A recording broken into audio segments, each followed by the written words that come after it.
Estamos aquí, segunda parte sobre la transmutación atómica.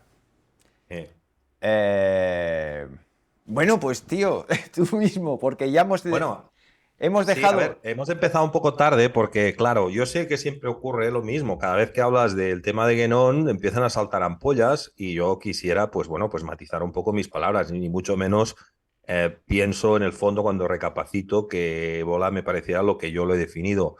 Simplemente que yo no vengo aquí a hablar de la tradición primordial, porque primero considero que hay personas que saben mucho más que yo, como Manel Plana, como Sergio Trayero, como Luis Botinas, como Arcadio Rojo, como Ibn Assad, que para eso ha escrito 3 libros sobre este tema. Los 3 son absolutamente imprescindibles y muy recomendables, pero bueno, no vengo aquí a hablar de esto. Lo que sí digo es que el mapa que ellos nos ofrecieron fue muy bueno para estar en este mundo sin ser de este mundo. Y hay una cosa que sí quiero decir sobre Guénon y ya termino. Guénon me parece un autor honesto. Guénon dijo lo que pensaba y lo llevó hasta las últimas consecuencias. Y no muchos autores pueden decir lo mismo.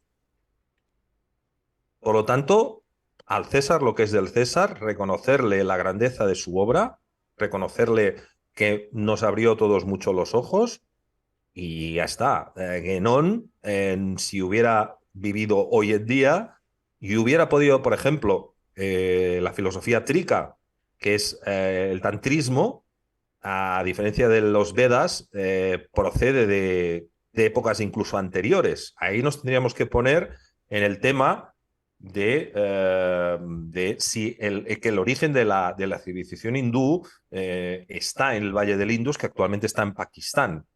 Entonces, una de las cosas que yo me explicaron en la India es que los primeros símbolos del hinduismo están o se han encontrado en Mohenjo-Daro y eran símbolos fálicos que venían a representar lingams y yonis, que vendrían a representar cultos tántricos, no védicos. Por tanto, la filosofía trica, que es la parte no dual del tantrismo, que no lo llegó a conocer. Incluso algunos autores de hoy en día no lo conocen. Yo lo conocí gracias a Arcadio. Igual que yo. Entonces, bueno, probablemente hubiera conocido una tradición anterior, porque por lo que nosotros sabemos, esa tradición no dual no pertenece a la época de los Vedas, que debemos de situar en la edad de bronce, sino que pertenece a la edad de plata, a la época tántrica. Y hay tanto explicaciones, digamos, arqueológicas como filosóficas de que el origen de las tradiciones no duales son anteriores a los Vedas. Y Guénon conoció el Vedanta, pero no conoció el Trika. Incluso, Floral 21 tiene como, digamos, como presidente de honor, si no recuerdo mal, al difunto Paniker, ¿no? Paniker, como explica muy bien Arcadio, tiene un libro donde habla de las tradiciones no duales y el Trika lo menciona muy por encima. ¿Por qué? Porque no lo conoció. Es que realmente la filosofía no dual del Trika se empieza a conocer a finales de los 80 por un hombre que se llamaba Swami Manju, que introduce por primera vez el tantrismo no dual en Occidente y ha sido en los últimos 15-20 años donde se ha conocido mayoritariamente, ¿no? Y bueno, y ya cierro por fin, porque yo no vengo aquí a hablar de esto. Así que nada. Y en diciembre hablaremos sobre esto, en profundidad, y si todo va bien, con Arcadio Rojo, con Manuel Plana, con los que más saben de esto. Vale, bueno, Venga, va, disparamos con el empecemos tema que...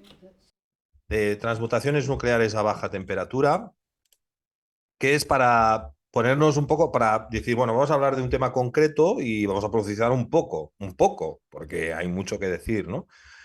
Entonces, bueno, si alguien quiere saber un poco más de lo que he estado contando sobre este tema, pues en mi canal de YouTube hay 3 vídeos donde yo explico primero las tecnologías del hidrógeno y segundo la física nuclear perdida de la cual ahora voy a hablar. Pero de hecho, yo presenté mi libro Addendum aquí en Plural 21 y ya dije bastantes Sí, cosas. ¿Te acuerdas que estuve sí, sí, ahí? sí, hablamos de esto precisamente. Sí, sí. Entonces, bueno, en el tema de las transmutaciones nucleares a baja temperatura destaca muy por encima un científico que se llamaba Corentin Louis-Kerbrand, que vivió entre el año 1901 y el año 1983, y del cual es tan importante su obra que yo lo que he hecho es hablar periodo pre-Kerbrand, periodo Kerbrand y periodo post-Kerbrand, ¿vale? Para que nos situemos, ¿no? Por lo tanto, tenemos algo, o sea, toda una ciencia en el siglo XIX, toda una ciencia en el siglo XX con Kerbrand centrada en transmutaciones nucleares que veremos, principalmente de elementos alcalinos, y finalmente una ciencia que nació a posteriori para tratar de entender transmutaciones más complejas, ¿vale? Transmutaciones nucleares más complejas, ¿no? Entonces, bueno, esta información es buena porque nos modifica no solamente lo que pensamos sobre la química, sino también sobre la biología, la geología y la cosmología. ¿Sí? Ujú. Entonces, hay una cosa que antes no he dicho, pero que es muy importante. El 75% del universo es hidrógeno, el otro 24% es helio.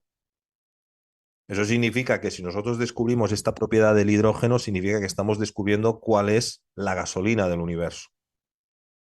La gasolina del universo es que la disociación del hidrógeno molecular atómico es lo que se traduce en energía calórica y es el calor que nos llega del Sol. ¿Sí? Entonces, ahora vamos a ver algunas cosas interesantes, ¿no? Pero empezar nos tenemos que situar en el contexto del siglo XIX. Y primero vamos a ver qué nos dice la ciencia sobre la transmutación solamente en caliente, es decir, a altas temperaturas, a millones de grados, ¿no? Y eso se basa en una idea que desarrolló un físico hindú que se llamaba Chandrasekhar, que fue avalada por Albert Einstein, ¿vale? Y se puede decir que prácticamente todo lo que dijo este hombre es mentira, porque los datos empíricos lo han refutado. Entonces, primero tenemos que ver el no modelo, que es el modelo caliente, para ver que no hay manera de que cuadre en nada, para después ver el modelo frío y ver cómo puede darse lugar a una transmutación a temperatura ambiente y cuáles son las características que debe de tener, ¿no? Entonces, bueno, Chandrasekhar es un hombre que lo que dijo es, bueno, una estrella tiene dos procesos, un proceso nuclear, porque la única cosa que puede estar produciendo tanta energía tiene que ser una radiación nuclear, eso es falso, que trata de expandir la estrella y luego la gravedad que trata de neutralizar y moverla. Es decir, hay un equilibrio entre una supuesta fuerza nuclear de transformación de hidrógeno a helio, que no se da como Chandrasekhar cree, y una fuerza gravitatoria que tiende a, pues, a compactar la estrella, ¿no? Bueno, aquí no voy a entrar porque sería muy largo. Lo único que quiero decir es que esta frase tan famosa de que somos polvo de estrellas, en el sentido de decir, bueno, ¿cómo podemos explicar que existan planetas? Por la explicación que se dice es que hay un momento en el cual la gravedad colapsa, provoca la explosión de esa estrella en forma de supernova y toda esa materia se expande en el universo que luego es atrapada por otras estrellas y formará planetas a partir de que empiezan a caer piedras de un lado a otro y por lo tanto se crea esta famosa frase de que somos polvo de estrellas, que es muy poética, pero es que es profundamente falsa, ¿vale? Cuando nosotros sabemos que se puede estar creando materia de la no materia, no necesitamos que la materia provenga de una estrella. Se puede estar creando en el planeta a través de un proceso que yo a continuación voy a tratar de explicar. Porque aquí pasa una cosa, que es, ¿qué pasa con la vida? Este hombre se llamaba Latimer y en el año 1962 plantó una planta, una semilla, dentro de una botella herméticamente cerrada.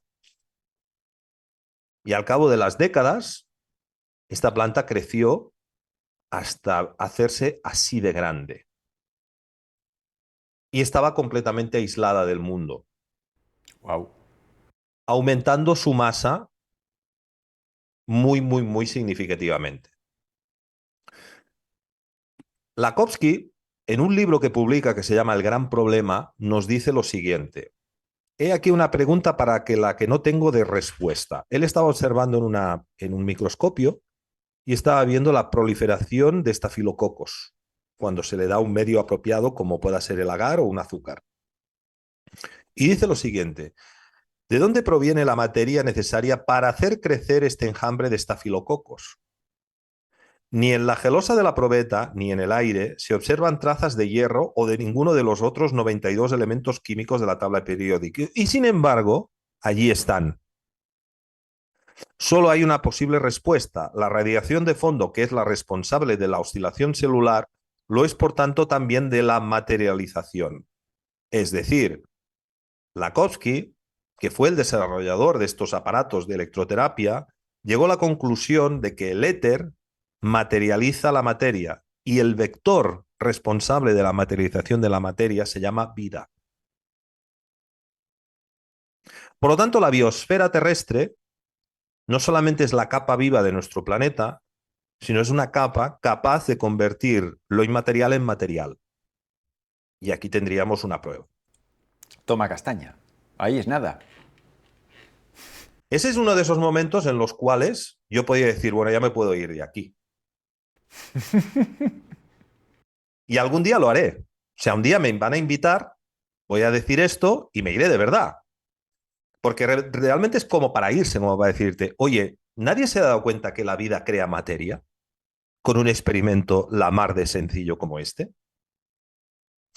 Entonces, si nos situamos en el periodo anterior a Kerbrand, en el siglo XIX, varios agrónomos del mundo se daban cuenta de este hecho. Hacían experimentos en los cuales hacían crecer plantas y al cabo de un tiempo se encontraban que había más magnesio, más potasio, más calcio, más azufre, más fósforo del que debería de haber. ¿Vale?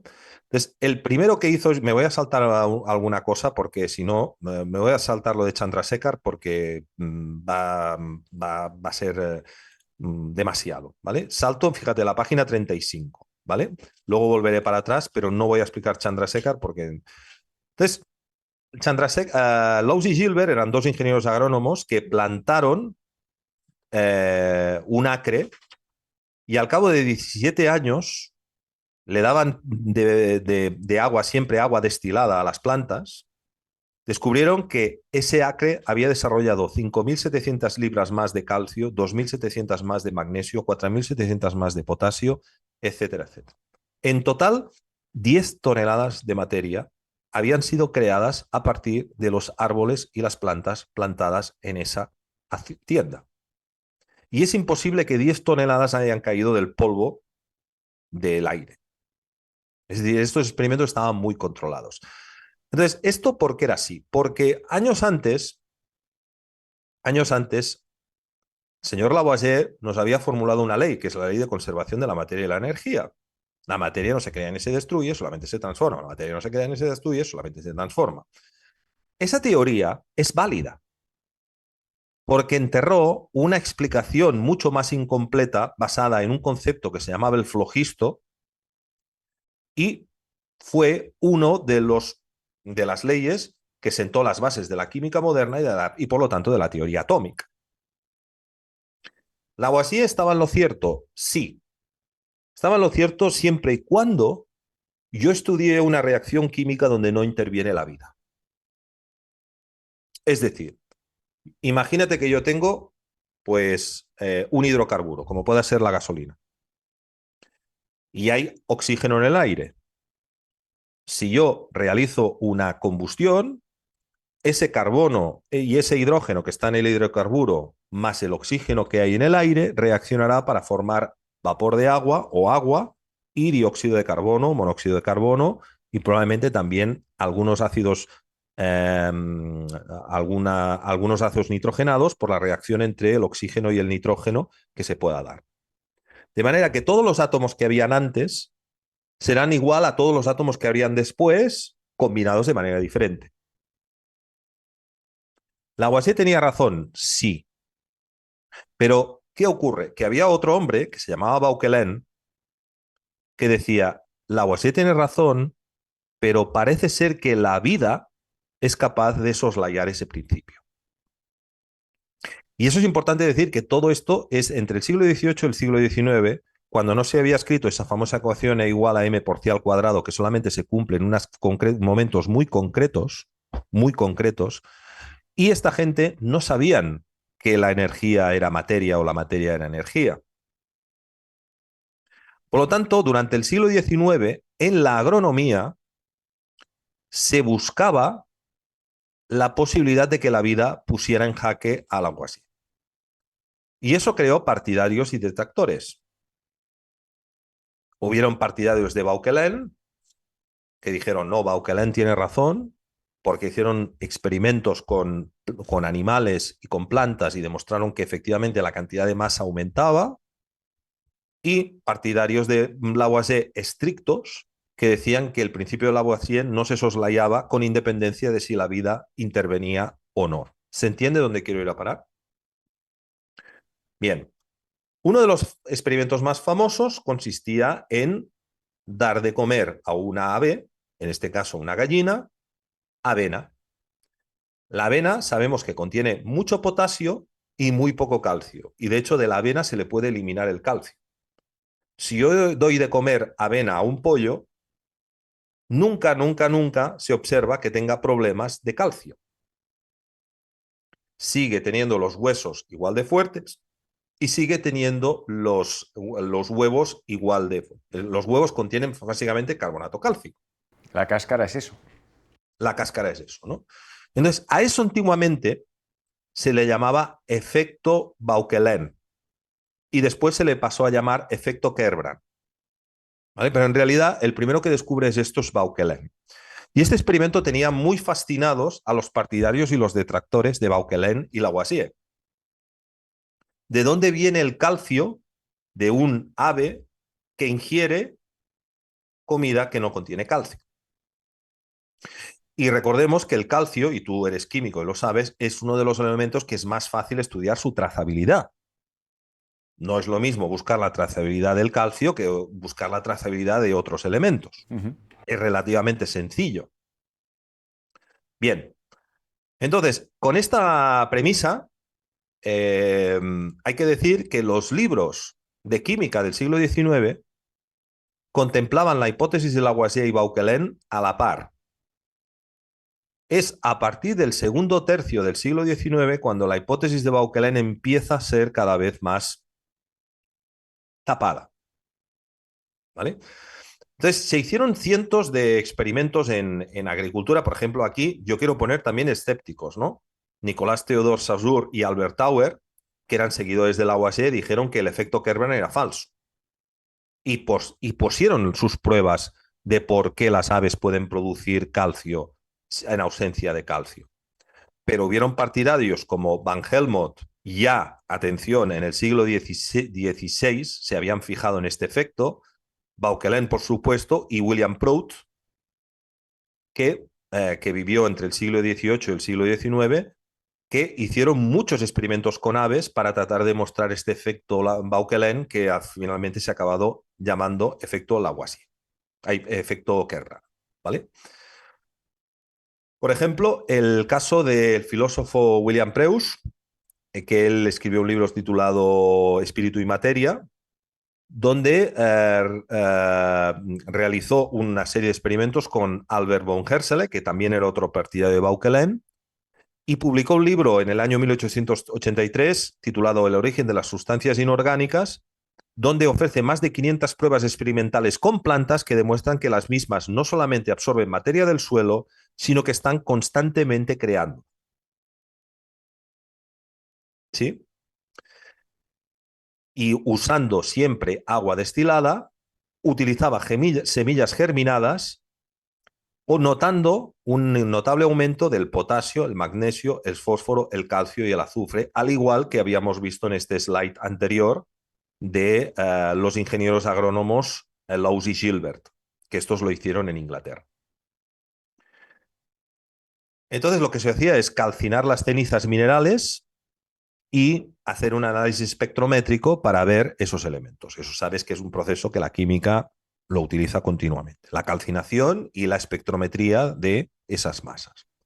Entonces siempre se observó un aumento de masa que él trató de aislar a partir de reacciones que partirían del dióxido de carbono, de manera que dos carbonos darían lugar a un magnesio, ¿vale? Dos carbonos darían lugar a un magnesio más un oxígeno daría lugar a un calcio, Y bueno, empezó a especular sobre una serie de reacciones nucleares que se podían estar dando en el interior de la célula. En el interior de... Pero reunió en este libro 500 pruebas de ello.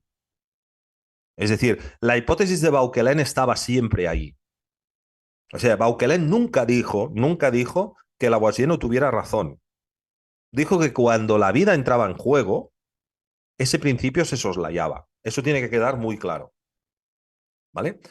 Entonces, siguiendo estos trabajos originales de Preus, en este libro, del origen de las sustancias inorgánicas, este señor que vemos aquí, que se llamaba Pierre Baranger, que en principio no tuvo relación con Louis Kerbrand a pesar de ser coetáneo suyo, y que era el catedrático de química orgánica de la Universidad de París, se dedicó a replicar estos experimentos de von Hersele durante 10 años. Wow.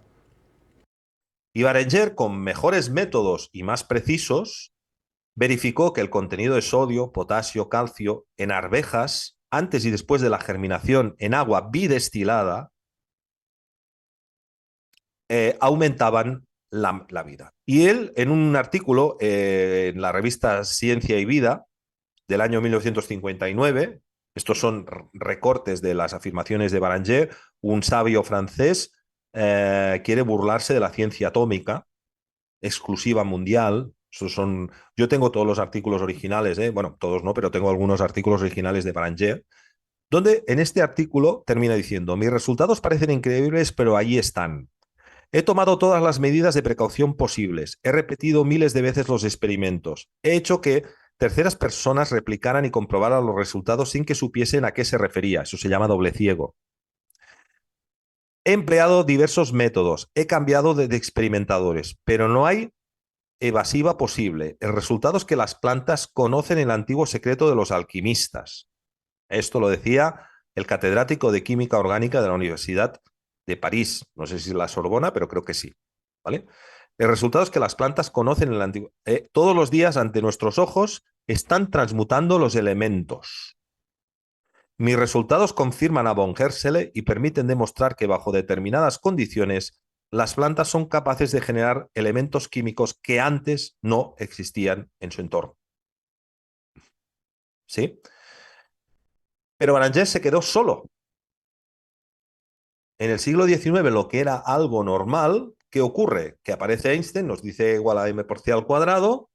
A partir de ese momento, el núcleo atómico pasa a ser una especie de cosa que solamente se puede transmutar a millones de grados, y la ciencia atómica, que lógicamente parte de no considerar el éter, cierra filas alrededor de la idea de que la inmutabilidad de los elementos químicos es un dogma. Lo cual, y quiero dejarlo muy claro, todos estos hombres dijeron que era cierto Lavoisier hasta que la vida intervenía y se ponía en juego. Entonces, si esto no es verdad, ¿cómo se explica esto? Entonces, yo no pretendo tener verdad, simplemente lo que pongo son pruebas encima de la mesa. Que alguien coja los experimentos originales de Baranger y explique en qué Baranger se equivocaba. O que alguien coja esto y me lo explique. Pero yo la única explicación que veo es que esta planta ha sido capaz de crear materia de la nada. Y hay luego otra planta, mira, este slide me lo he dejado, pero creo que es importante decirlo. Si vosotros vais a un garden, siempre veréis una planta que se llama la tilandasia, que es una especie de musgo que está colgado de un hilo y que mucha gente la compra. Mira, lo que os estaba explicando fuera en la calle. Sí. Pues la tilandasia es una planta que se ha colgado de un hilo de cobre con un 99,99. De hecho, Baranger trabajó mucho con la tilandasia. Se ha colocado esa tilandasia en un hilo de cobre con un 99,99% de pureza, y cuando se han analizado las cenizas de esa tilandasia no se ha encontrado nada de cobre, sin embargo se ha encontrado mucho hierro. Por lo tanto, la tilandasia es capaz de transmutar el cobre a níquel, el níquel a cobalto y finalmente a hierro. ¿Vale? Hay muchísimas plantas que parecen soslayar estos principios. Me he dejado aquí, ahora estoy viendo que me he dejado unos slides, pero también hay otro tema muy interesante, que es el tema de los peces. los peces de aguas calientes, sabemos que hay un elemento que en el agua siempre está, que es el hierro. El hierro es omnipresente. Entonces, los peces de aguas calientes se ha observado que excretan muchísimo más cobre que hierro. Y los animales de aguas frías, los peces del Ártico, excreten muchísimo más vanadio que hierro. El vanadio es un elemento muy raro. El vanadio tiene el número atómico 23, el hierro 26 y el cobre 29. Entonces, una de las cosas que se está viendo hoy en día, con las últimas investigaciones que se están haciendo y en papers que yo he publicado en mi libro, en el libro 1 están publicados estos papers, es que parece que las transmutaciones nucleares progresivas, que sería de hierro a cobre, aumentar el número atómico, son responsables de enfriar los cuerpos de los animales o los peces que viven en aguas calientes y viceversa con respecto a las otras transmutaciones. Es decir, en las aguas del Ártico encontraremos que los peces excretan vanadio para calentarse, mientras que los peces de aguas calientes excretan cobre Enfriarse. para enfriarse y para calentarse, sucesivamente. ¿Sí? Bueno, estas son algunas de las pruebas, pero ahora saltamos a Louis Kerbrand, que fue este científico que ya te digo que este ya vivió plenamente en pleno siglo XX. ¿Eh? Bueno, transmutaciones biológicas aisladas por Louis Kerbrand y explicadas en este libro, Biological Transmutations, que es uno de los clásicos libros fundamentales de la ciencia, digamos, alternativa. ¿No? Cuidado que la obra de Louis Kerbrand estuvo nominada 2 veces al premio Nobel. Por ejemplo, aquí tenemos la carta de nominación al premio Nobel que se le dio en el año 1975 por parte de 2 genetistas que se llamaban Monod y el otro ahora no me acuerdo cómo se llamaban, que ganaron el premio Nobel.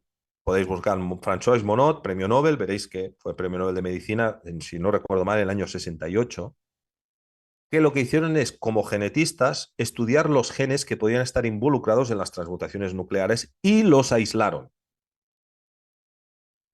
Y como consecuencia de esto, pudieron, como premios Nobel, promover a Louis Kerbrand para el premio Nobel. Ah. ¿Me explico? Ujú. O sea, tú no, o sea, para que tú puedas ganar el premio Nobel te tienen que promover. Me refiero de que hace 40, 50 años, cuando lo ganó Prigogine o alguno de estos, aún se daba el premio Nobel a alguien que hacía alguna cosa interesante. De 30, 40 años para aquí, pues el premio Nobel es un chiste, ¿vale? Pero en esa época todavía existía algo de intento de hacer ciencia, ¿vale? A ver, el premio Nobel de Medicina que le dieron a John Eccles en el año 63, más que merecido, por un hombre que cambió completamente lo que sabemos sobre la mente y el cerebro. Luego, los neurólogos no le han hecho ni puñetero caso, pero como mínimo fue un hombre que se atrevió a decir que la mente no estaba en el cerebro. Y fue el primer neurólogo en ganar un premio Nobel. Prigogine en el año 77 para mí ha sido el último premio Nobel que realmente se lo han dado para alguien que verdaderamente era un científico honesto y que hizo explicaciones muy importantes. Ayer Paco lo mencionó porque Prigogine fue el primero de introducirse dentro de la termodinámica de procesos irreversibles y hablar que los estados metaestables son sistemas de autoorganización. ¿Vale? Bueno, eso me daría también a un debate que tampoco ahora quiero entrar, pero quiero decir que en esa época todavía se podían dar premios Nobel a personas que hacían investigaciones verdaderamente honestas. Por lo tanto, estamos hablando de alguien que en ese momento era considerado muy en serio. Entonces, el mapa de las transmutaciones que nos dejó Louis Kerbrand es que en ciertos procesos vivos el carbono se puede sumar al oxígeno para dar lugar a silicio, pero sobre todo se centró en los alcalinos. Sodio más oxígeno da lugar a potasio, sodio más hidrógeno da lugar a magnesio, magnesio más oxígeno da lugar a calcio y silicio más carbono da lugar a calcio. Y de hecho también estudió otra transmutación que de calcio más carbono se puede dar lugar a hierro. Este es el mapa de las transmutaciones que Louis Kerbrand presentó en su libro para situar al lector en este campo. Y en Rusia, el efecto Kerbrand fue tomado muy en serio. y fue replicado por muchas universidades tanto de Moscú como de Leningrado, los mismos experimentos que había realizado también Baranger. Es decir, esto era una ciencia que estaba en primera plana en los años 50, 60, 70. ¿Vale? No estamos hablando de charlatanería, ¿no? Entonces Kerbrand aisló estas transmutaciones. Bueno, esto no lo voy a comentar porque sería muy largo. Esto tampoco. A ver. Las transmutaciones no detectaron radioactividad. ¿Vale?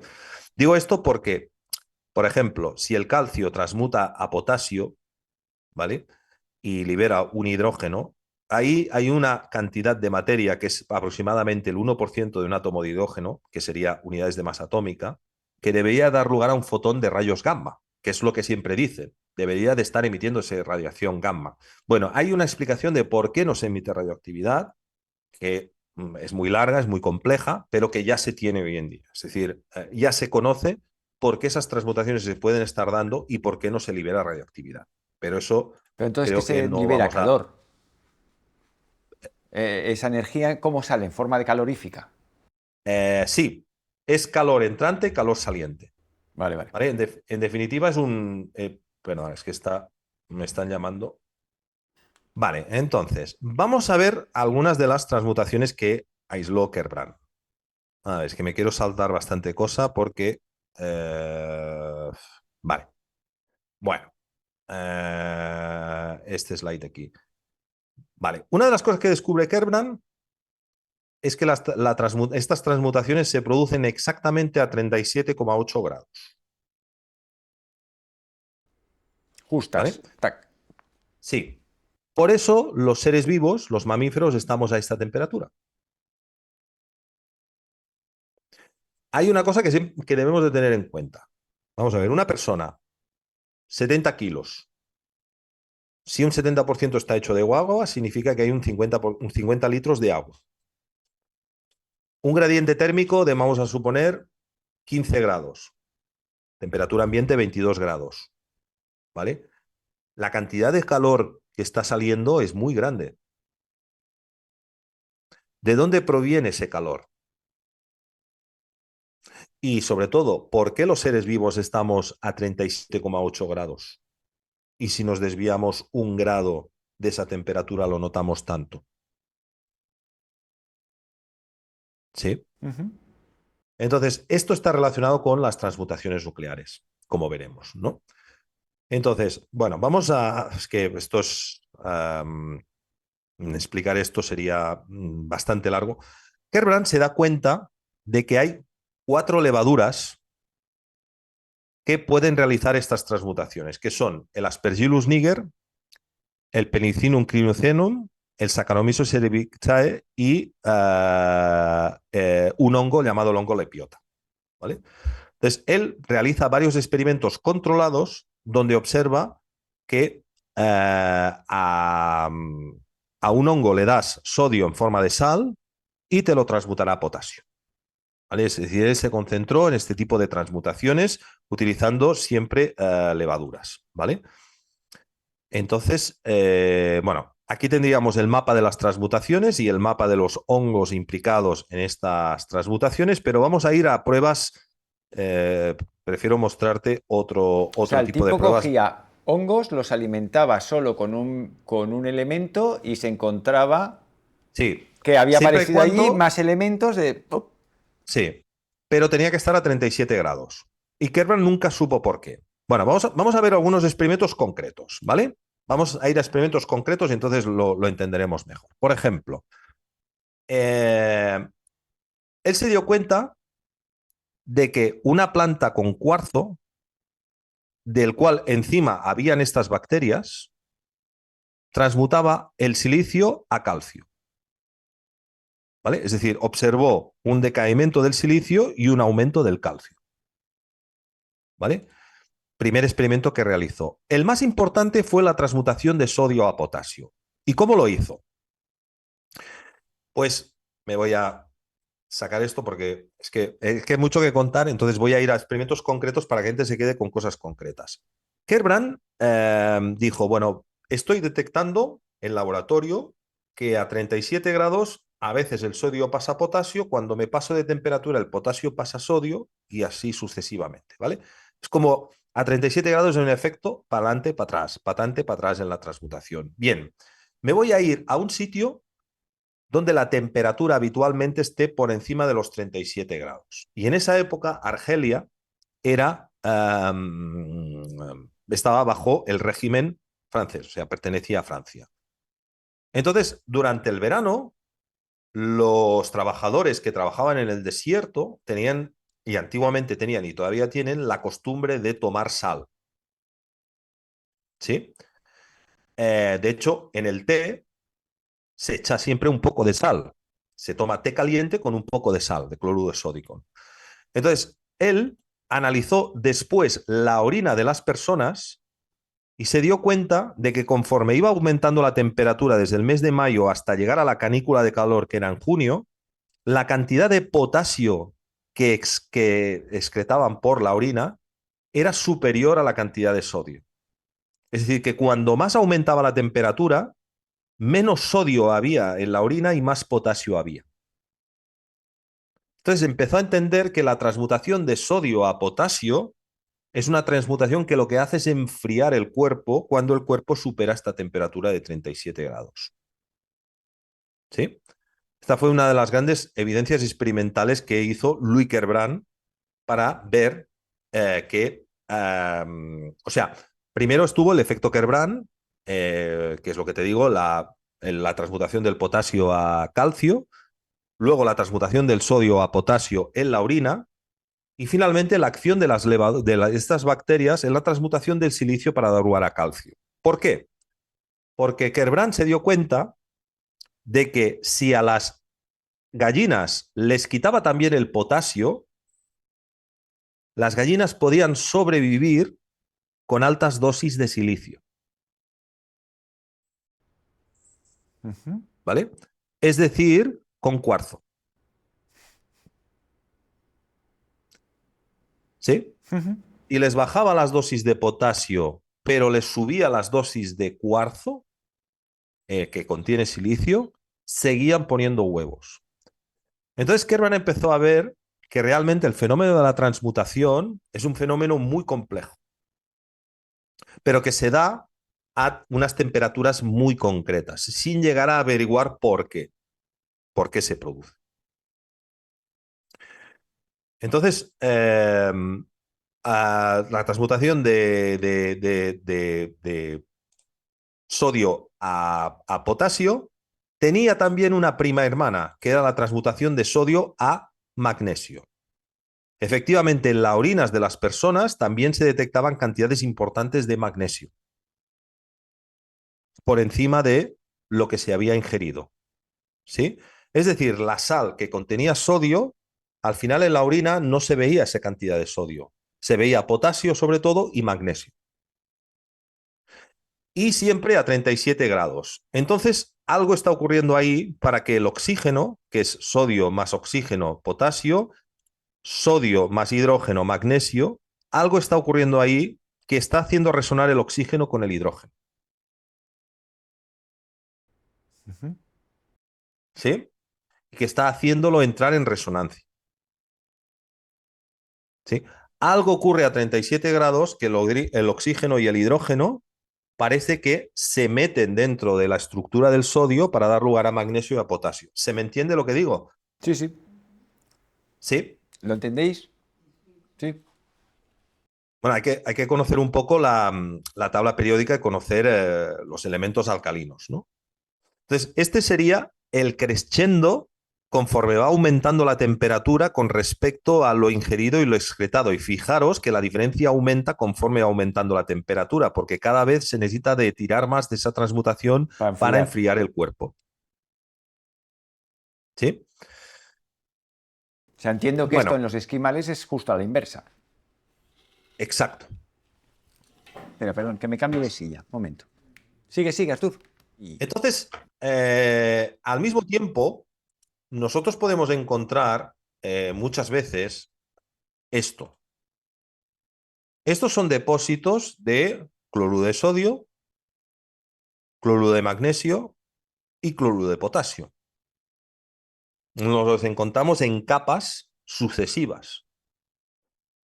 A ver, yo me aventuro a la posibilidad de que esos procesos no se den por deposición simplemente, sino por procesos en los cuales se ha creado un exceso de potasio cuando la temperatura estaba por encima de los 37 grados y de sodio cuando estaba por debajo. Porque eso es lo que nosotros encontramos en los depósitos salinos. Capas, muchas veces. Sí, sí, Esta sí. foto, por ejemplo, la ha sacado de las minas de Cardona. Te iba a decir, es que eso te vas a Cardona y te lo encuentras. Exacto, Claro, has hecho ahí la foto. exacto, exacto.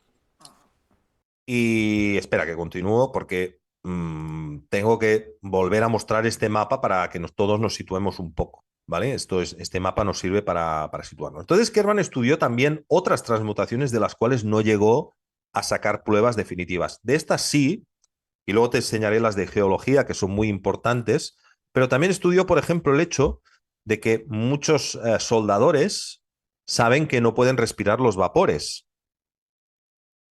porque después dicen que tienen una muerte por monóxido de carbono, se encuentra monóxido de carbono en sangre.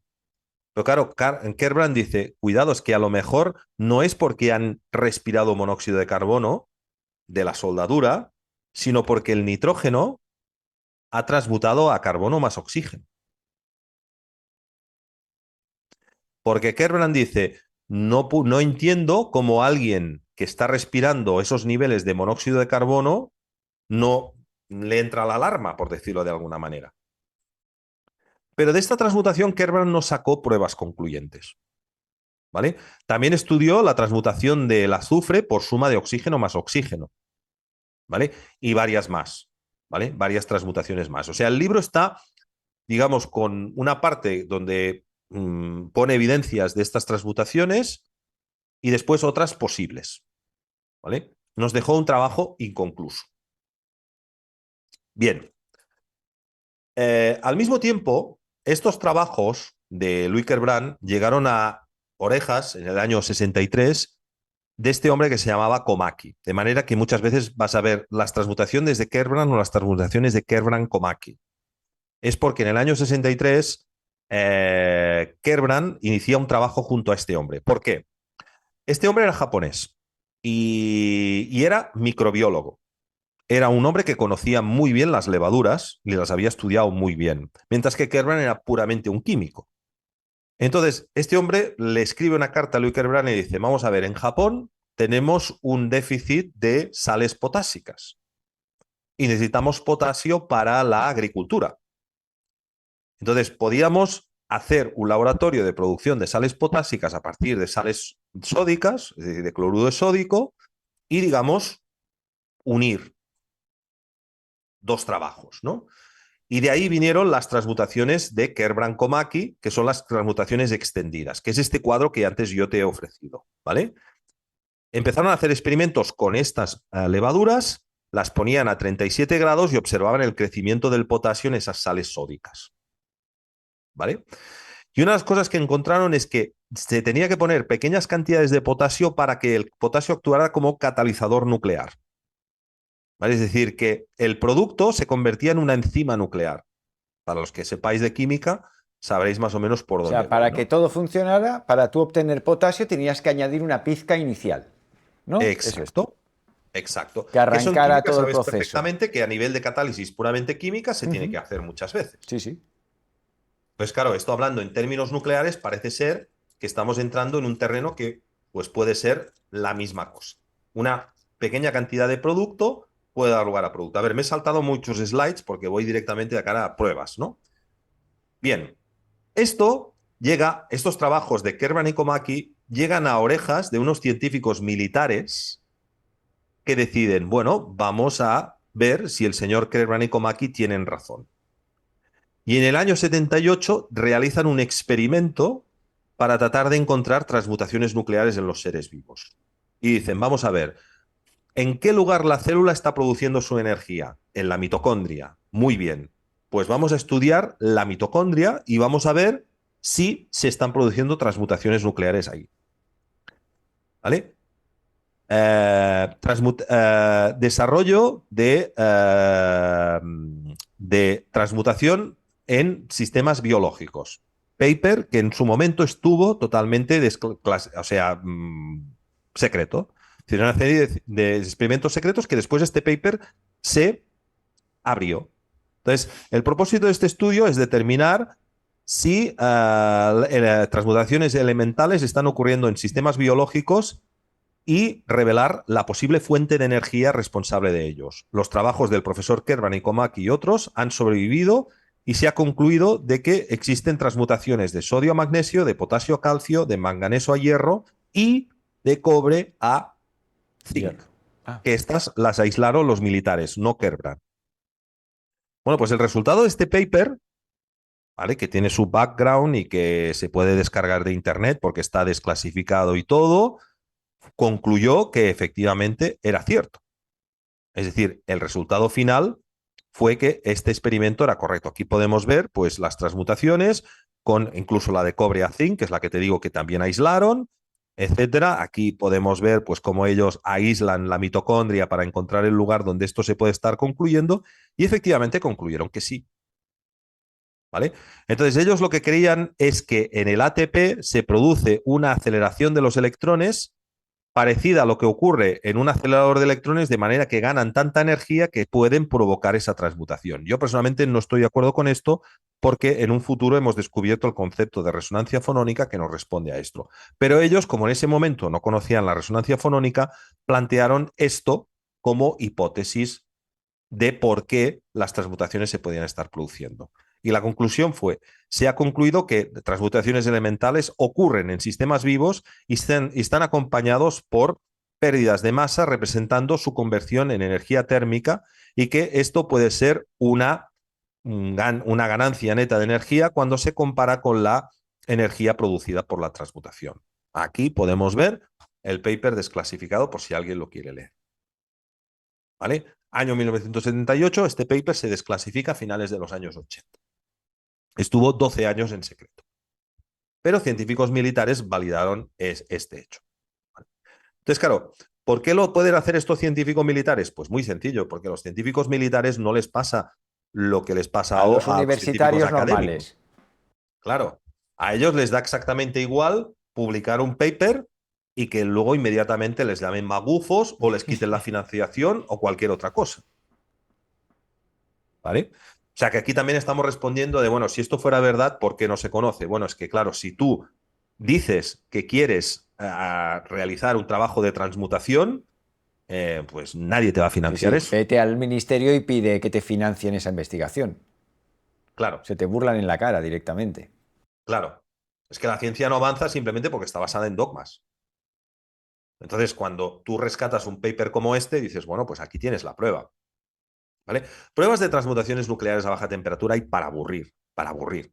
Lo que pasa es que me gusta explicarlas en un contexto histórico, ¿vale? Cuáles fueron los grandes iniciados en esta ciencia y demás. Pero mira, sobre esto he quitado la pantalla porque quiero comentar una anécdota, que es que hay un investigador que se llama James Strick, que está especializado en el tema de la biogénesis primaria, ¿no? La transición de la vida a la no vida. ¿Vale? Es un químico prestigioso de la Universidad de...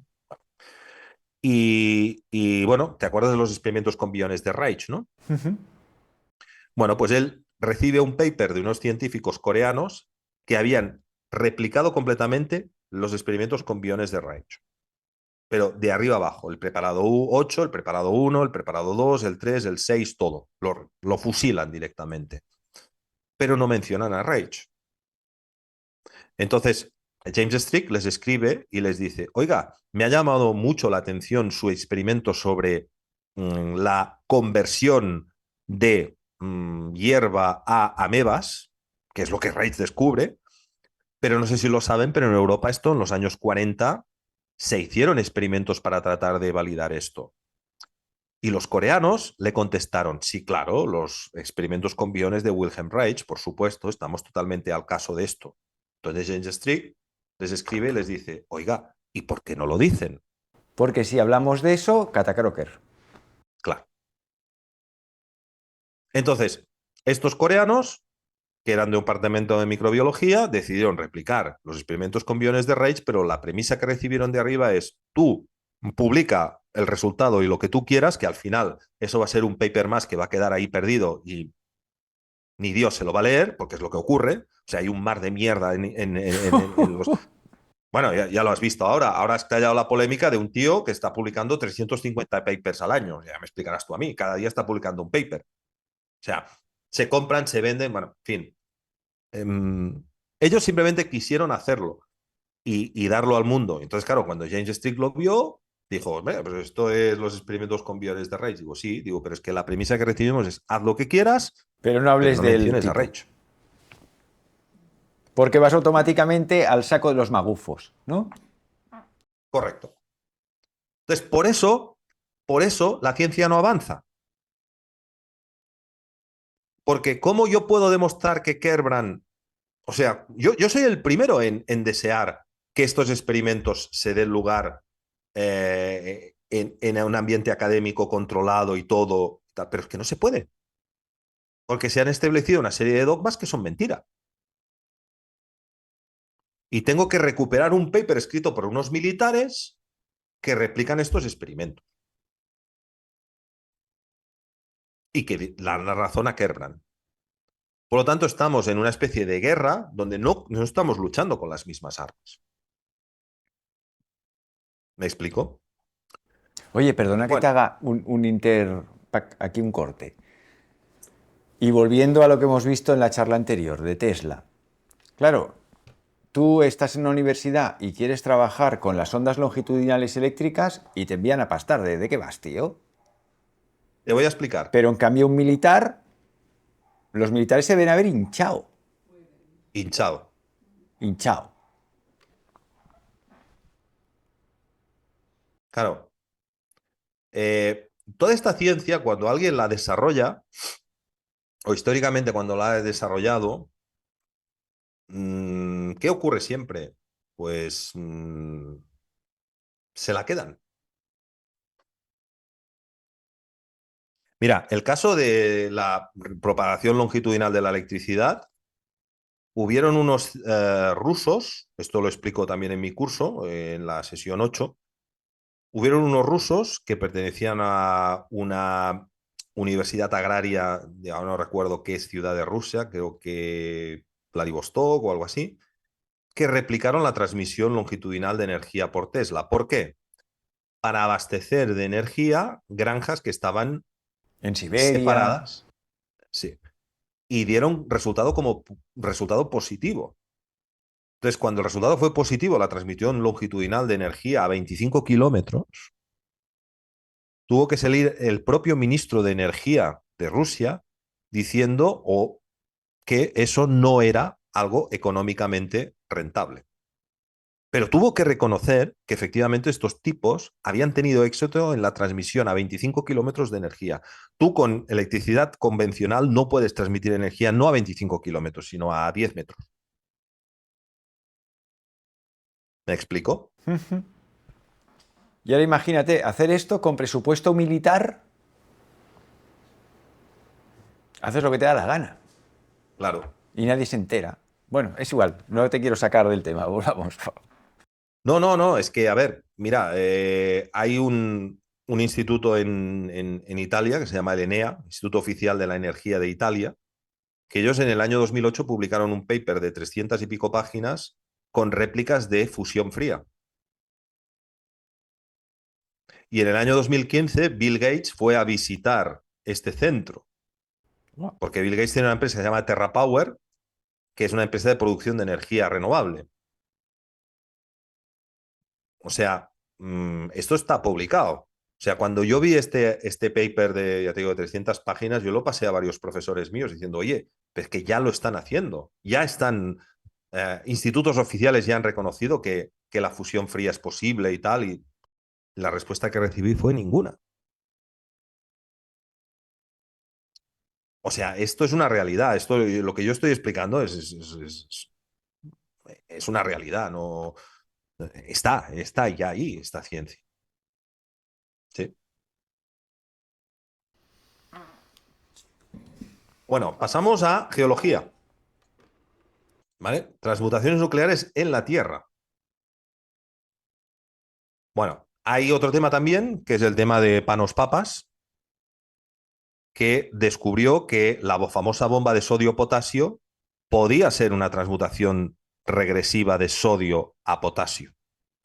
Y de hecho, Panos Papas habla de que la fisiología de la célula y su conversión de energía atómica. Él habla de la oximutación, es decir, la transmutación de sodio más oxígeno para dar lugar a potasio y viceversa, el rol dual del oxígeno en la biología, en la, entre comillas, bomba de sodio-potasio. Entonces, el tipo que establece que no hay bomba sodio-potasio, sino un sodio que se convierte en potasio en función de la necesidad. Y Exacto, viceversa. Pasa sodio, exacto. pasa potasio, pasa sodio. Fíjate lo que te dice, el modelo clásico, el modelo de sin sentido. Dos potasios dan lugar a tres sodios en la célula, ¿vale? Un intercambio de ahora entra uno, sale uno, y entonces por presión osmótica se va manteniendo el equilibrio dentro de la célula y entran y salen nutrientes.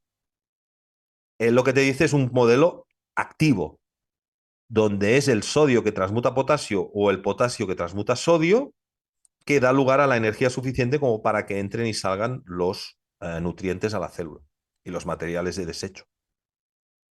¿Vale? Ujú. También es otro que está totalmente defenestado. Por ejemplo, se hizo también experimentos con control. Es decir, a iguanas, a crustáceos y se los puso en agua fría. Se comprobó que efectivamente estaban transmutando el sodio a potasio y, por ejemplo, con el calcio no ocurría nada, con el grupo de control. Se introdujo cloruro de calcio y se vio que el calcio no lo estaban utilizando para la transmutación, estaban utilizando el sodio para transmutarlo a potasio, el potasio a sodio, pero el calcio se mantenía con control. Estoy hablando de experimentos muy controlados que se pudieron hacer en su momento, ¿no? Bueno, aquí tendríamos después las transmutaciones en sangre, que también sería otro tema, que también se han aislado transmutaciones nucleares en sangre. Pero cuando nos vamos a geología, la cosa también se pone muy, muy interesante, porque a mí me gustaría, José Luis, comentarte dos experimentos. El primero es este. Se hizo una prueba nuclear en el interior de una mina de, también de Argelia, en el año 62, donde en el momento de la explosión se dio lugar a una temperatura de 2.400 grados y una presión de 400 kilobares. Una de las cosas que se observó después de analizar la pátina superficial de la pared del lugar donde se produjo la explosión fue una disminución del silicio a costa de un aumento del aluminio. ¿Vale? Es decir, esa detonación provocó la caída del silicio y su transmutación a aluminio. ¿Vale? Pero la verdaderamente significativa fue una prueba que hizo Kerbrand cuando analizó un cráter de impacto en Quebec. Entonces, en ese lugar hay, digamos, granitos que tienen diferentes constituciones de cuarzo, óxido de magnesio, óxido de sodio y hierro, ¿vale? Entonces, él observó que en el lugar del impacto habían diferentes, o sea, habían diferentes cantidades que coincidían con posibles transmutaciones de silicio a aluminio, de magnesio a calcio, de sodio a potasio y de De hierro transmutación 2 a hierro isotópica de 3. hierro, ¿vale? Entonces, ¿qué hizo? Dijo, bueno, pues voy a hacer un experimento. Cojo un granito que contiene unas cantidades concretas de estos elementos y durante 8 horas lo someto a una temperatura de 850 grados y una presión de 50 kilobares. El resultado fue que efectivamente había disminuido el contenido de hierro aumentando el contenido de cromo, por lo tanto parte del hierro perdió un helio y lo convirtió en cromo, y también el resto de elementos de constituyentes. A ver, no tengo aquí el slide, a ver si lo tengo por aquí. Aquí, ¿vale? El silicio aumentó un 0,52%, que coincidía con la disminución del aluminio y el magnesio. ¿vale? El hierro y el manganeso y el cromo también transmutaron de manera que cuando tú hacías el balance te daba también cero. ¿Sí? Ujú.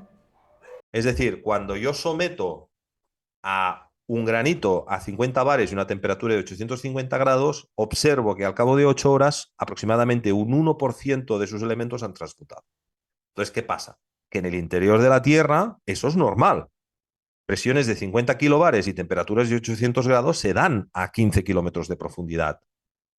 Por lo tanto, el interior de la Tierra se dan lugar procesos nucleares de transmutación que no solamente son los que hipotéticamente se dan con eso que nos dicen que hay radio, hay uranio, hay torio y tal, y que por eso el interior de la Tierra es caliente, sino que a mucho más bajas temperaturas, 800 grados y una presión de 50 kilobares, se dan lugar a transmutaciones nucleares, que en teoría no podrían ocurrir.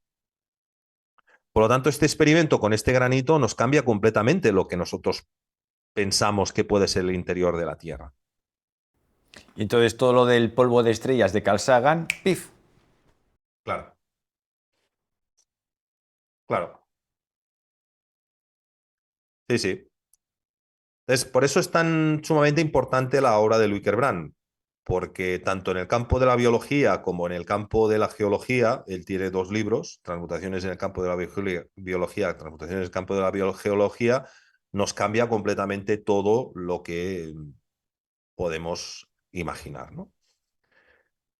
Entonces, bueno, Kerr muere en el año 84 y, bueno, entramos en un periodo donde se intentan estudiar transmutaciones nucleares por encima del hierro. Es decir, transmutaciones de plata más dióxido de carbono para dar lugar a oro, quedarían para una charla de 8 horas. ¿Vale? Entonces, como no quiero marear a la gente con datos teóricos y todo esto y con demostraciones, voy ahora en esta parte final a hablar de una cosa que se conoce muy poco, que es el trabajo que ha hecho un grupo ucraniano que se llama Proton 21, que ha utilizado aceleradores de electrones sobre muestras de cobre 100% puro o plomo 100% puro y han aislado un montón de transmutaciones. Y es esto que te quiero mostrar ahora, porque, bueno, trato de explicar cosas bueno, que puedan ser más o menos no complejas para el público, ¿no? Entonces, bueno, tenemos aquí el grupo ucraniano Proton 21,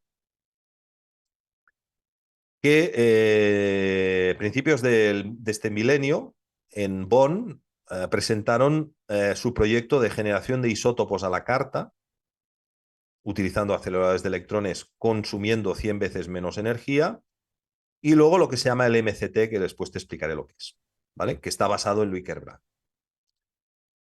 Entonces, ellos se comprometían o sea, ellos presentaron una tecnología que podía eliminar todos los residuos nucleares del mundo, sintetizar cualquier elemento de la tabla periódica a la carta y What the- desarrollar nuevas técnicas de producción de energía a partir de fusión fría. Entonces, cuando ellos bombardean de una manera adecuada una placa de cobre, se encuentran con todos los elementos de la tabla periódica: carbono, oxígeno, sodio, aluminio, etc. Esto es cuando bombardeas una placa que tiene una composición de cobre del 99,9999%. ¿Vale? Entonces, este sería el sistema que ellos utilizan, que ya te digo que gasta muchísima menos energía de lo que debería de ser. Y estos serían los elementos que ellos sintetizan en función de los impactos. Entonces, cuando hay un impacto sobre cobre, tungsteno o plomo, ellos detectan esto. ¿Vale? Aquí tendríamos cobre, 99,9%, pero entro un haz energético y empiezo a tener aluminio, magnesio, hierro, cobre, potasio, sodio, es decir, puedo generar, fíjate, titanio, silicio. Esto es con un simple impacto. O sea, pero es silicio al 13%, al Sí, sí, sí. 16%. Sí, Y sí, sí. Sí, sí. Fíjate este impacto. Ellos, mira, este es el experimento 3082, este es el experimento 2275. Han hecho casi 30.000 impactos y cada uno de ellos han ido catalogando la cantidad de isótopos que pueden producir a la carta. ¿Vale? Entonces, estos ucranianos tienen tecnología para eliminar los residuos nucleares y para producir isótopos a la carta. ¿Vale? Y además con una cosa muy buena, que es que luego cuando tú analizas ese silicio, ese calcio y ese níquel, lo que ves es que el balance isotópico está desbalanceado. Me explico. Explica. El sílice, el calcio y el níquel tienen un balance isotópico muy concreto. Y normalmente no hay diferencias de por encima de un 0,1%, 0,2%. Y es, a ver, todo está muy fijo en la naturaleza. Claro, cuando tú ves que tu silicio, en lugar de tener un 68% de silicio 28, tiene un 99% de silicio 28, y estas diferencias con respecto al silicio 30, que en lugar de haber lo que hay aquí, hay tan poco, pues es evidente que esto se ha producido por un proceso de desintegración nuclear anómala. ¿Me explico? Ujú. Entonces, lo que proponen para limpiar los residuos radioactivos es esto, ¿no? Escoger residuos No, ahora radioactivos. te lo explico. Ah, Ahora vale, te lo vale. explico. El tema de los residuos nucleares, bueno, aquí tenemos, ya os digo, os pongo unos cuantos papers, pero es que tienen para aburrir de pruebas, pero para aburrir. No, ellos lo que proponen es otra cosa. Ellos lo que proponen es la utilización de bacterias como las de Kerbrand para meterlas dentro de isótopos radioactivos procedentes de centrales nucleares y bajarles su semivida. ¿Bajarles? Su semivida. Ah, vale. ¿Vale? Por ejemplo, a ver si encuentro mira, este es el transmutación nuclear de elementos estables y radioactivos en sistemas biológicos. Ellos lo que hacen es un concentrado que tiene levaduras, azúcares y demás, que llama MCT, Microbial Catalyst Transmutator, que es un acrónimo de Microbial Catalyst Transmutator, y lo que hacen es, fíjate, el cesio 137, uno de los isótopos más típicos de las centrales nucleares. Es un isótopo que tarda 30 años tiene una semivida de 30 años, ¿vale? Significa que al cabo de 30 años ha bajado la actividad del cesio A la 137 mitad. hasta la mitad. Cuando ellos pasan el catalizador, el MCT, lo pueden reducir a un año. Es decir, estos cultivos biológicos basados en los conocimientos de Louis Kerbrand Aceleran la eliminación de residuos nucleares. Por ejemplo, hay un isótopo del bario que tiene una semivida de un año que lo transmutan a otro isótopo estable en cuestión de días. En 10 días, todo el bario 137, que es, no, 129 o algo así, te lo reducen a un isótopo de cerio que es estable. En Déjame quitar 10 una. días. Pero entonces cogen el isótopo, o sea, yo tengo cesio 130 y pico, y yo sé que tiene una semivida de 30 años y que me va a dar, no sé, el cerio en qué se descompone. Y entonces lo que Creo que da hacen, bario. Creo que da bario. lo meten en una sopa Sí, y obtienen lo mismo, pero en lugar de en 30 años, en un año. ¿Es esto? exacto. Ellos pueden Se desmantelar, aceleran la descomposición radioactiva de la semivida, la cortan. la cortan muchísimo, un 99%. Hostias. Sí, sí. Pero es que es más, con el uso del hidrógeno atómico también se puede catalizar ese proceso. O sea, que a mí como químico me dijeron, oye, la semivida es la semivida y esto no lo cambias tú nunca. Y Pues ahora es lo falso. pones en una sopa de hongos con azúcar y cambias la semivida. Sí. El MCT está patentado, ¿eh? El Microbial Catalyst tal está patentado. El problema que tuvieron estos tíos es que la mitad eran rusos, la mitad eran ucranianos. Estaba Vysotsky, estaba Kornilova. Y al final del año 2013-2014 algo pasó ahí porque entró un grupo inversionista ucraniano Creo que los timaron, les hicieron algo bueno, bueno, nos llevamos la tecnología y os calláis. ¿Por qué? Porque la eliminación de residuos nucleares es un negocio.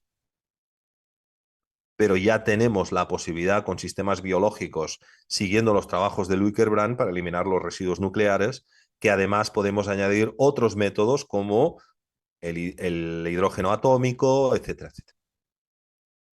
Por lo tanto, con la ciencia que yo describo, pues tenemos solución a todos los problemas del mundo. Todos. Y ese es el gran drama, ¿no? El gran drama de ver que hay soluciones para todo. Que hay soluciones para todo, ¿no?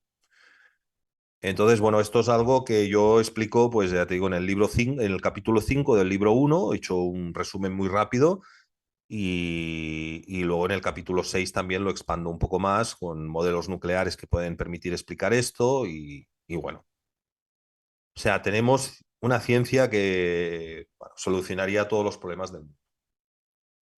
Sí, sí. Déjame que voy a Bueno, yo creo mirar. que es un buen momento para preguntas de la gente, cosas que quiera preguntar o algo. En el chat hay varias. Aquí tenemos alguna pregunta. Bueno, una observación. Yo en vez de llamarle la ciencia proscrita, llamaría la ciencia robada. Porque parece ser que muchos de estos inventos se los han quedado los militares o grupos secretos para desarrollarlos ellos o para bloquearlos para la gran mayoría de la humanidad, ¿no? Ujú. ¿Estás de acuerdo? Sí, sí, sí, Vale. sí. Lo que pasa es que yo como científico, estoy de acuerdo contigo, pero como científico, como yo entiendo lo que ellos dicen, lo que veo es que lo que ellos dicen es de sentido común, es lógico. A mí lo que me explicaron no es lógico. Esto sí es lógico. Y el gran drama es poder que la gente pueda comprender esta lógica que sí ha sido robada. Para mí lo que han robado es la lógica. Ajá. Porque tú, José Luis, lo sabes muy bien. Si tú se te ocurre decir que a transmutación, inmediatamente vudú y estás loco y tal, ¿no? Pero yo solamente pongo un ejemplo. Un ejemplo. Mira, cuando en el año 1989 Pons y Fleischmann anunciaron que habían conseguido la fusión fría con una célula electrolítica hecha con un electrodo de platino y paladio, ellos especificaron muy claramente en la rueda de prensa que se necesitaba 60 días para que el proceso se produjera.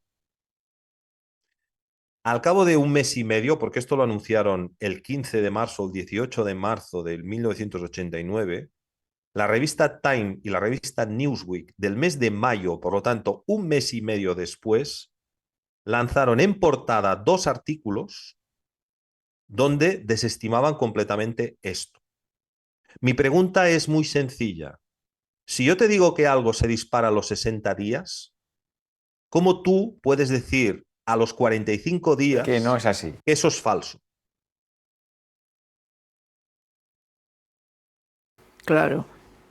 Entonces, ayer Paco dijo algo que es muy importante. Al final son los teóricos que no han bajado a realizar esos experimentos los que desde la teoría anulan los resultados experimentales. ¿Por qué?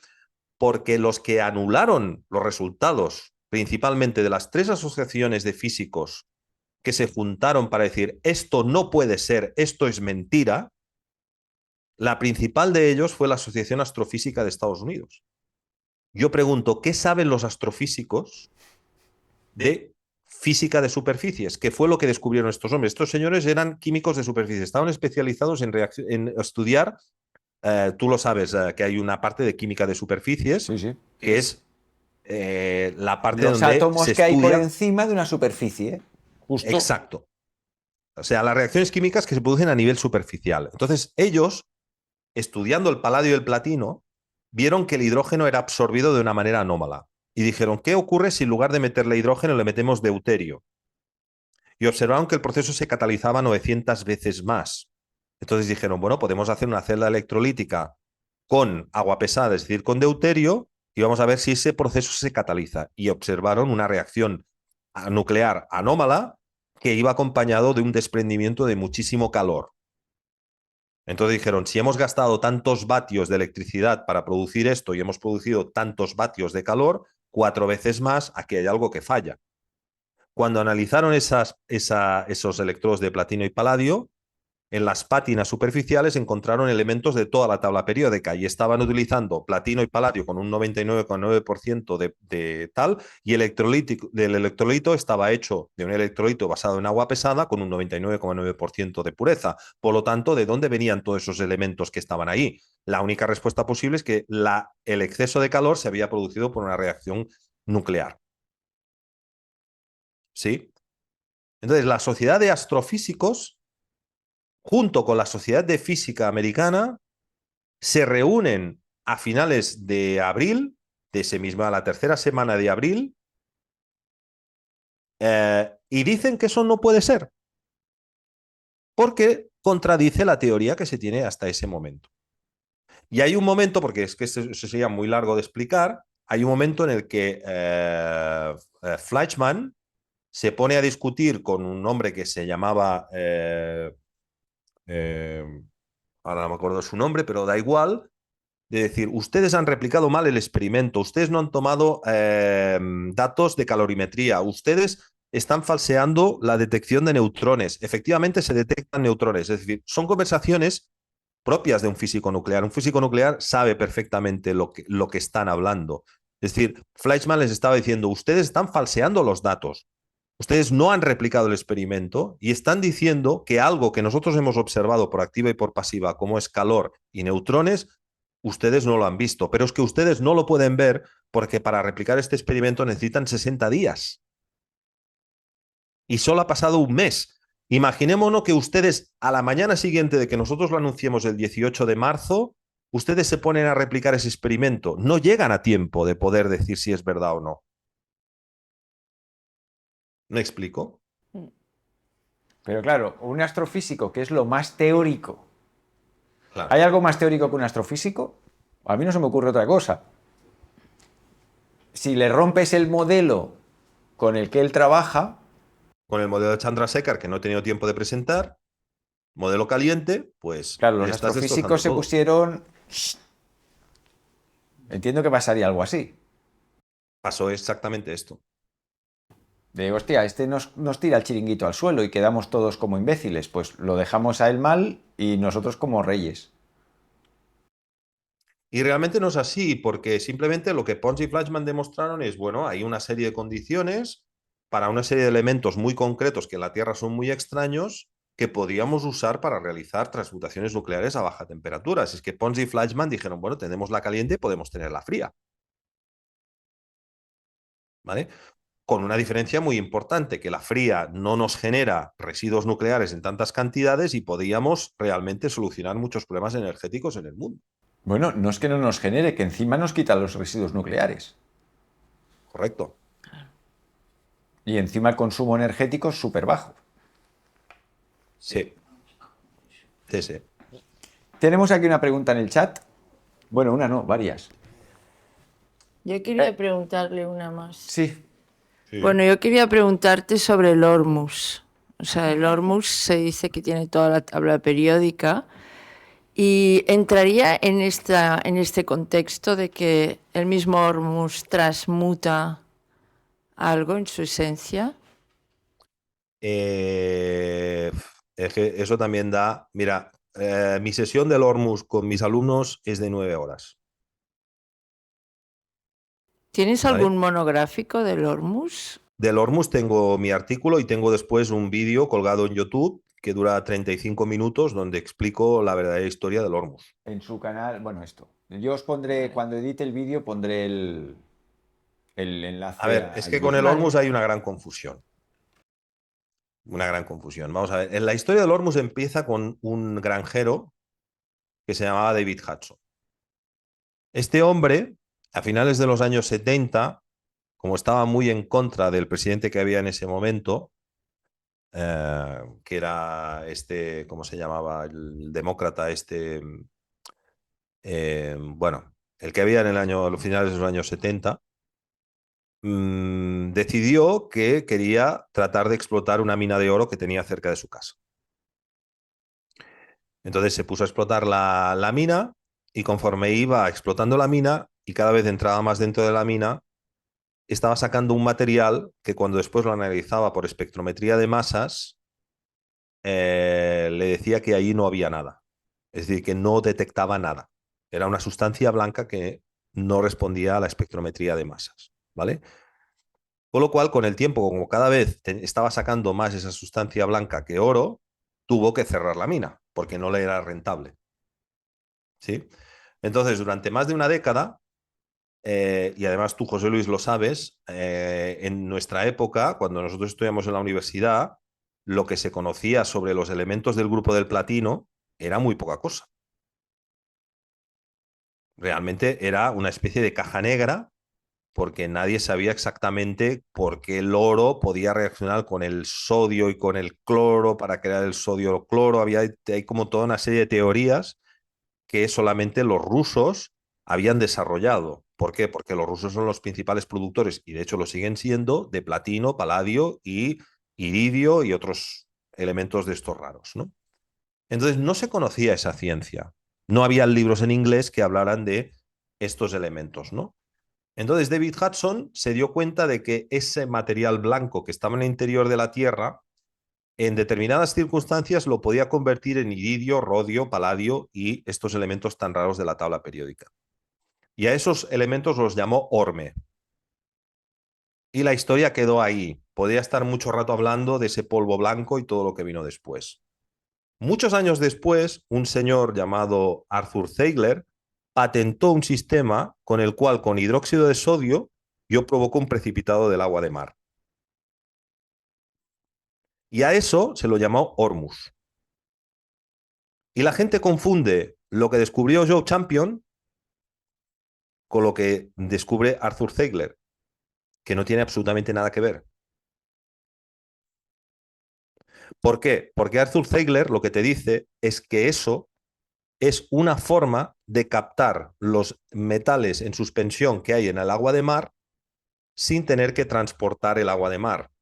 Porque él lo que quería era evitar lo que había hecho años antes Maynard Murray, que era hacer agricultura con agua de mar, trayendo en tren agua de mar desde el Pacífico hasta Arizona.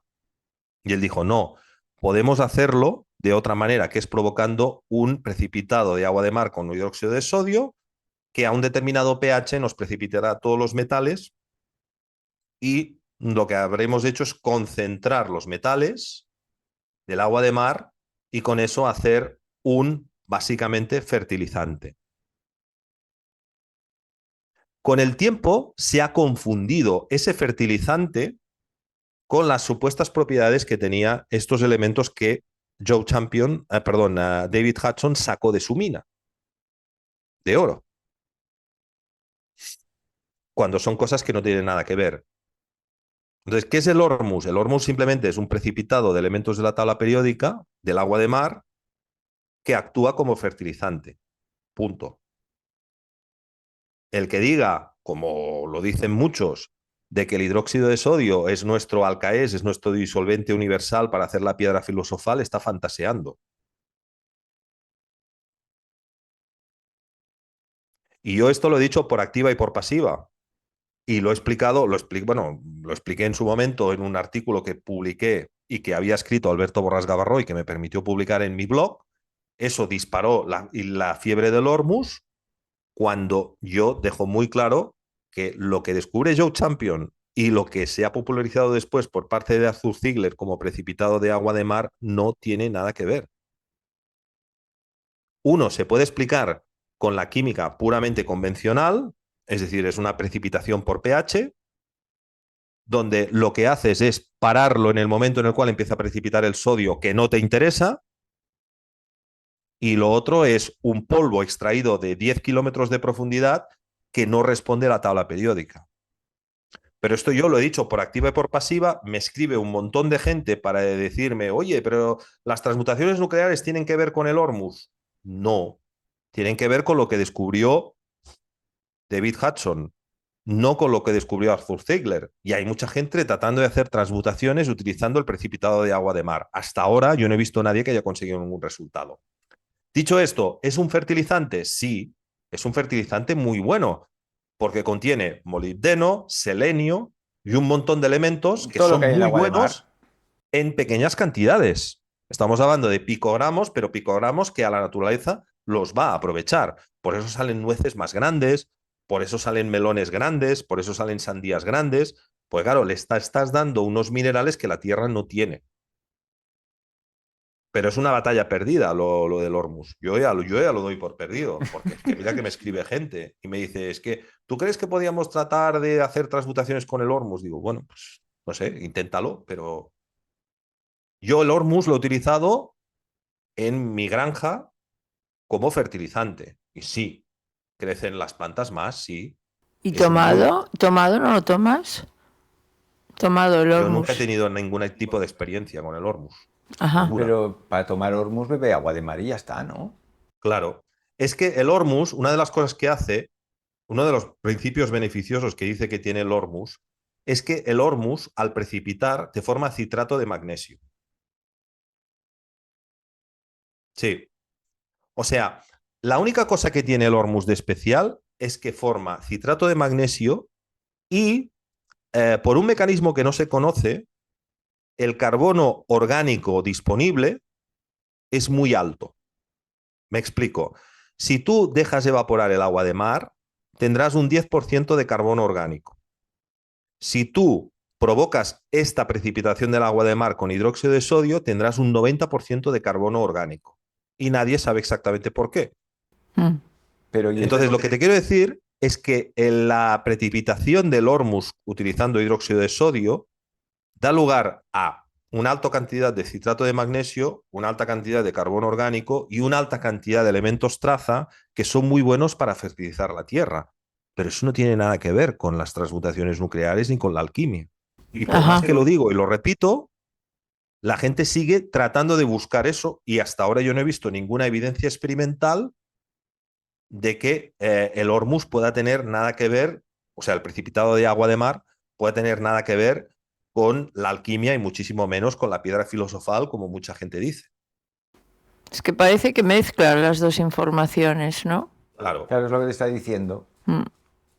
es que la mezclan. Perdón, Artur, ¿y de dónde se supone que sale el citrato? No lo sé. O sea, misterio. De golpe aparece ácido cítrico ahí. No lo sé porque no lo he investigado. Pero, mira, hay una prueba que hizo un químico amigo mío que hizo el TOC. ¿Sabes lo que es el TOC? El Total Organic Carbon, ¿no? La prueba del TOC, bueno, la prueba del TOC es que cuando tú haces espectrometría de masas, tú puedes saber no solamente la cantidad de carbono que hay, sino el TOC, que es la cantidad de carbono orgánico versus el carbono inorgánico. Y vio esto y me dijo, oye, Artur, que el carbono... Y luego, mirando en foros, vi un tío que decía también lo mismo. Entonces, o sea, comparaba la sal de las salmueras, el carbono de la sal de las salmueras, con el carbono producido por la precipitación del hidróxido de sodio con este proceso. Y por un mecanismo que no se entiende, pues hay una gran cantidad de magnesio biodisponible, que eso es muy bueno. O sea, al precipitar el magnesio en el hidróxido de sodio, ese magnesio es mucho más biodisponible. Mientras que las sales de magnesio, que son higroscópicas, que aparecen en las capas superiores de las salmueras, ahí retienen esa agua, que la retienen por la higroscopicidad, vale la redundancia del magnesio, pues no es tan biodisponible o no tiene esa potencia biodisponible como sí tiene el Hormuz. Y por eso el Hormuz, como precipitado de agua de mar, te puede dar lugar a esos resultados tan buenos, ¿no? Que salen esas nueces tan grandes y todo eso. Pero eso se puede explicar con química. Es que ya te digo, Arthur Ziegler lo hizo para mejorar el sistema de Maynard-Murray de regar con agua de mar. Y se ocurrió este proceso, dijo, ¿cuál es la cosa más alcalina que existe? El hidróxido de sodio. Pues voy a tratar de provocar la precipitación de todo. Y se encontró con algo verdaderamente sorprendente y muy bueno.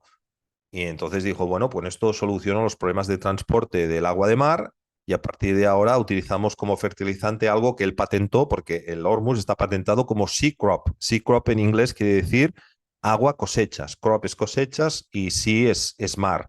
Mar cosecha es el patentado que él hizo. De hecho, tú no puedes comercializar el Hormuz porque estás violando una patente, que es la de Arthur Ziegler. Si tú vendes Hormuz como fertilizante, Arthur Ziegler te puede demandar por apropiación de una cosa con derechos de autor. O sea que es así. Pregúntale, coméntale su opinión del hecho de que las responsables de estas transmutaciones sean las bacterias, los primeros seres vivos que aparecieron. Bueno, que des tu opinión de que precisamente las bacterias sean las primeras, los primeros organismos vivos que habían por aquí. Esta es la Pues pregunta. es una muy buena pregunta porque más que bacterias son levaduras, como he dicho. Y lo que sabemos es que de la fusión de 3 bacterias procariotas pueden nacer los hongos. O sea, los hongos, por la teoría de Margulis, teoría que no conozco muy bien, la de la endosimbiosis seriada, parece que la formación final de los organismos, de las células evolucionadas, se forman por diferentes sumas de diferentes células procariotas que dan lugar a células eucariotas más evolucionadas. Pero en el periodo anterior están los hongos. Es decir, la suma de células procariotas da lugar a un hongo, el cual después vuelve a revertir todo el ciclo, ¿no? Entonces yo creo que es debido a que los hongos responden al estado evolutivo más grande que hay por serialización, es decir, digamos, por lo que Lynn Margulis llama la simbiosis, que dio lugar a la constitución de la célula actual. Esto es algo que Heinrich Kremer, por ejemplo, explica muy bien en su libro. O sea, el hongo es la evolución máxima de la célula procariota, ¿vale? Es como un reino más evolucionado, la forma más, digamos, más evolucionada, ¿no? Pero ahí hay un gap. Realmente la respuesta a tu pregunta es no lo sé, no lo sé. Nos queda mucho por investigar. Pero los ciclos pleomórficos siempre concluyen con los hongos, por fusión de células procariotas en hongos, ¿no? Y bueno. ¿Comparte mi opinión de que las bacterias son las responsables también de sintetizar los diferentes elementos de la tabla periódica en la naturaleza? Sí, sí, sí. Parece ser que la cosa va por ahí. Parece ser que la cosa va por ahí. O sea, y lo ves cuando crece un estafilococo. Los estafilococos empiezan a crecer de una manera exponencial y sí, sí, son capaces son en definitiva, la microbioma es la responsable digamos, de la captación de la energía etérica y su conversión en materia, sí. Sí, sí. Queda mucho trabajo. Es un trabajo inconcluso y, bueno, queda mucho, pero sí. Luego, mira, otra. Si la clave está en aumentar la temperatura, puede ser que las tradiciones orientales que trabajan con posturas estables, tipo postura del caballo, durante largo tiempo, que ejerza una acción de aumento de la temperatura importante, que tengan que ver con que unido a técnicas respiratorias aumenten el trabajo alquímico interior. Es una muy buena pregunta porque ayer Paco nos sugirió la idea de cómo realmente los seres vivos nos alimentamos. ¿Sí? Ujú. Entonces, los seres vivos, a nivel de un balance energético, si yo empiezo a pensar en que la rotura de los enlaces de la glucosa para sumarse con el oxígeno y dar lugar al ciclo de Krebs a 36 ATPs dentro de la mitocondria y todo esto, esa energía química que se da en presencia de 4 ácidos, estoy hablando del ciclo de Krebs, que es como oficialmente nos dicen que nosotros producimos energía. Yo no voy a decir que eso no ocurra, porque es una reacción química muy compleja que Krebs desarrolló y que debo de entender, si no la puedo refutar, que se da tal como ellos dicen. Lo que A yo ver, digo espera. es que eso... Yo me enteré hace poco de que del ciclo de Krebs hay solo 3 reacciones confirmadas que se dan, que el resto es Puede todo ser, hipótesis, que no puede ser. cuadran las cosas, pues lo damos por cierto, pero que solo hay confirmadas 3 etapas. Sí, de hecho, creo que está confirmado que del ácido pirúvico se forma el adenindifosfato, pero el cómo en un momento dado aparecen 36 electrones en presencia de oxígeno y 2 electrones sin presencia de oxígeno, eso creo que nadie lo sabe. Pero bueno, vamos a suponer que eso se produce tal como ellos dicen.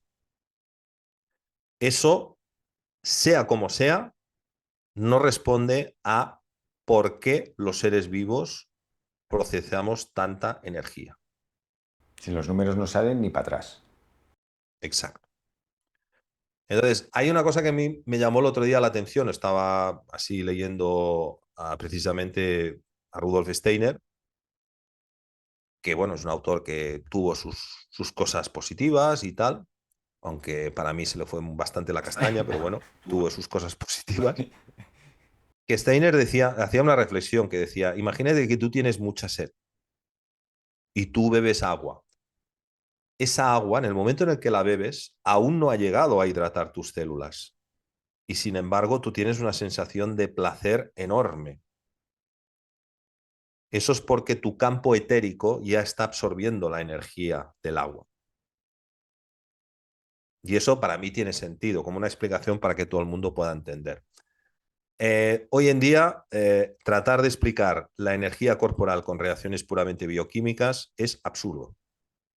El balance energético no cuadra. Por lo tanto, todo invita a pensar de que realmente todas esas energías, todas las reacciones bioquímicas se producen para que nosotros podamos compilar energía etérica, energía del éter. ¿Sí? Y las plantas hacen eso. Las plantas son convertidores de energía etérica en materia.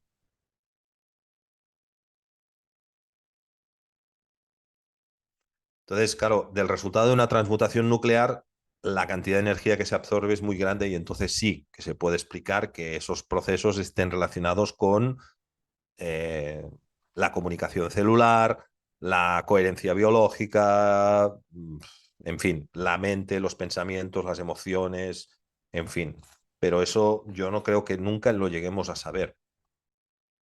Lo que sí podemos decir es que de las reacciones bioquímicas, de la rotura de enlaces de carbono, hidrógeno, nitrógeno, oxígeno, mira, hay una cosa que separa la química orgánica de la inorgánica y que es un misterio, que es por qué en el mundo inorgánico el nitrógeno reacciona a tan altas temperaturas y en cambio en el mundo orgánico está totalmente presente. Entonces, muchos de los enigmas con los cuales se enfrentó Besham en su momento eran muy sencillos. Era decir, cómo en la inversión del azúcar, que es un es un carbonato, por lo tanto no tiene nitrógeno, al final de la inversión del azúcar aparece materia albuminoide, es decir, hay nitrógeno. ¿Cómo es que esas levaduras son capaces de invertir el azúcar que no tiene nitrógeno y al final acabar formando unos mohos que sí contienen materia albuminoide? Entonces, a nivel nuclear, yo te he presentado pruebas de esto, pero ¿cómo las bacterias son capaces de fijar el nitrógeno? También se necesita mucha energía para que ese enlace se dé. ¿De dónde viene esa energía?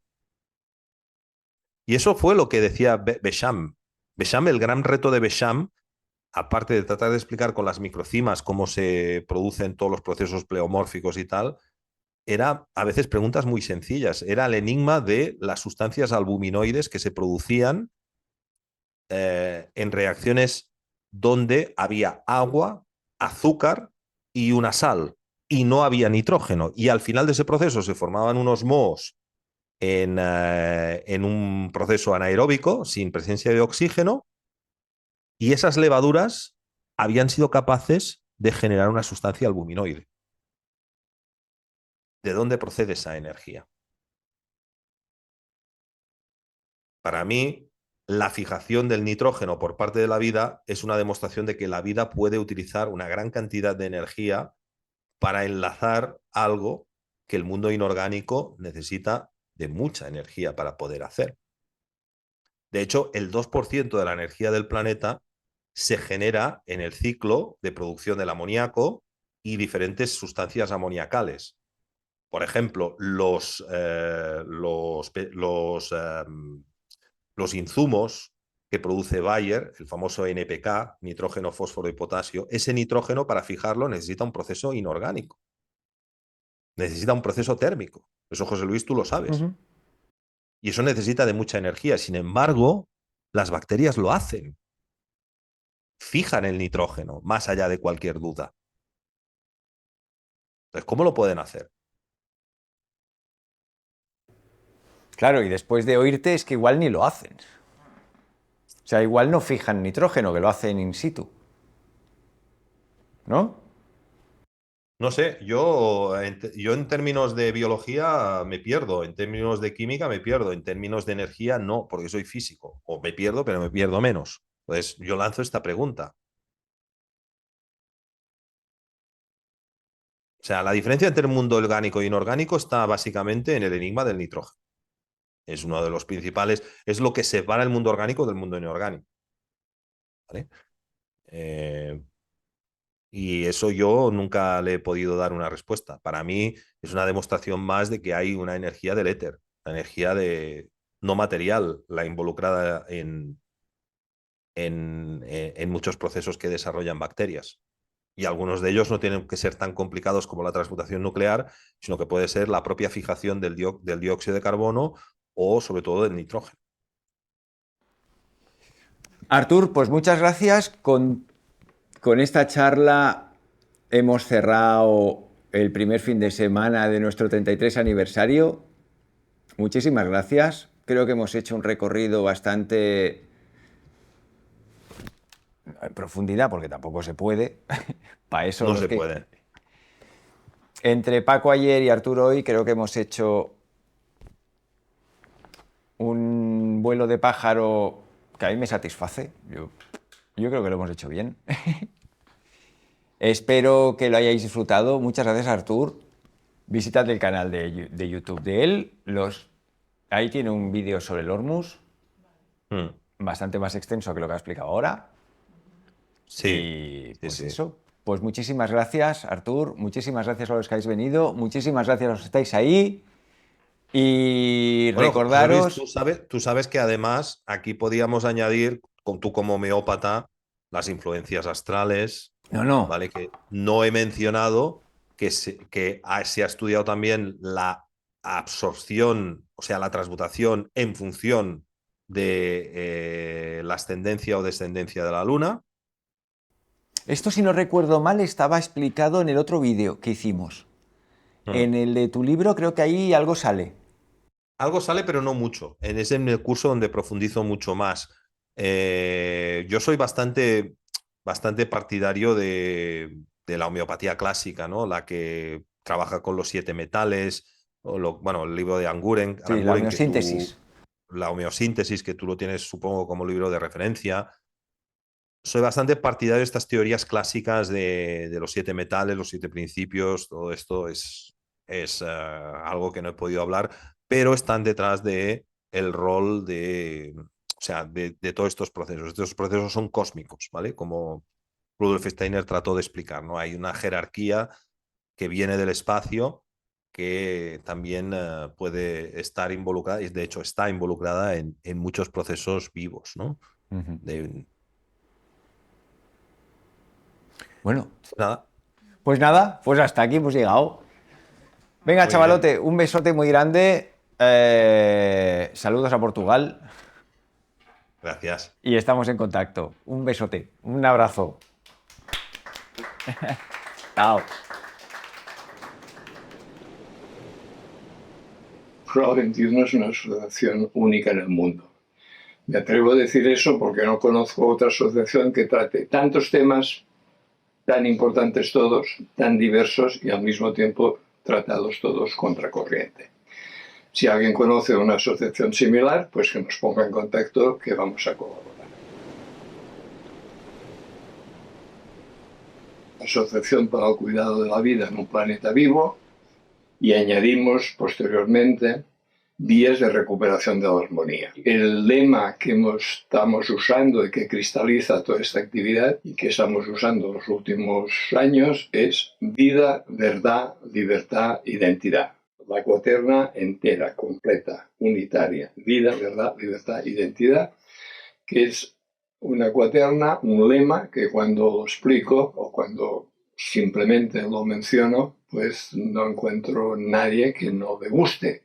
Que lo puntúe un 8, un 9, un 10, pues depende, pero siempre es buena nota. Y creo que es algo que concentra el espíritu de la asociación y el espíritu de la inmensa mayoría de personas cuando se atreven a ver la realidad cara a cara, mirando los ojos, de que estamos en una sociedad donde nuestros dirigentes niegan, de una forma u otra, niegan vida, verdad, libertad, identidad.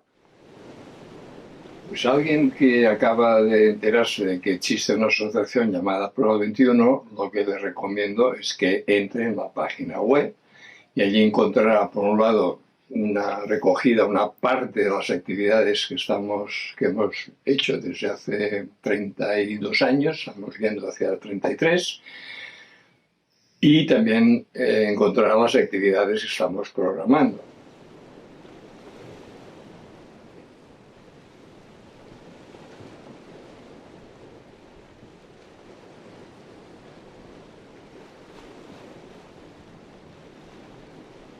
Cuando recibimos algún mensaje de agradecimiento, pues a menudo se nos humedecen los ojos.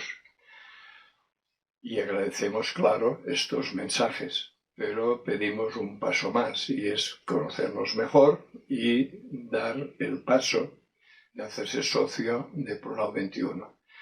Porque si podemos en cada momento decir aquello que queremos decir, aquello que consideramos que es adecuado decir, pues es porque somos independientes. Desde el principio hemos rechazado comisiones ni de empresas oficiales que no nos ofrecen, ni de empresas alternativas que sí nos han ofrecido y las hemos rechazado, así como subvenciones. Tampoco pedimos subvenciones porque sabemos que con lo que estamos proponiendo, defendiendo, explicando, pues no nos van a dar subvenciones y por tanto ya no perdemos el tiempo haciendo las gestiones para conseguirlas. Toda nuestra independencia depende, y por eso pedimos ayuda, solidaridad, compromiso, depende de las cuotas de los socios y de los ingresos que conseguimos con nuestras actividades, con nuestros cursos, con nuestra biblioteca, con nuestra librería. Tenemos un servicio de librería. Estos son los ingresos que vamos teniendo y que permiten que continuemos adelante. Además, claro está, de las horas dedicadas voluntariamente por colaboradores que quieren que la asociación continúe. Vamos hacia los 33 años, pues quieren que lleguemos a los 333.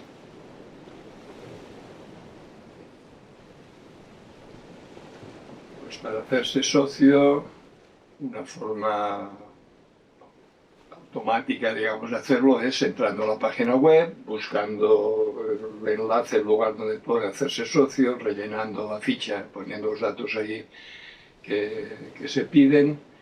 No hay ninguna cuota fija ni mínima, cada uno pone aquello que puede en la periodicidad que puede. Es decir, nadie mejor que la persona que ha decidido hacerse socio por la 21 para apoyarnos sabe cuáles son sus condiciones económicas de sobrevivencia y que quiere, que puede contribuir a la asociación.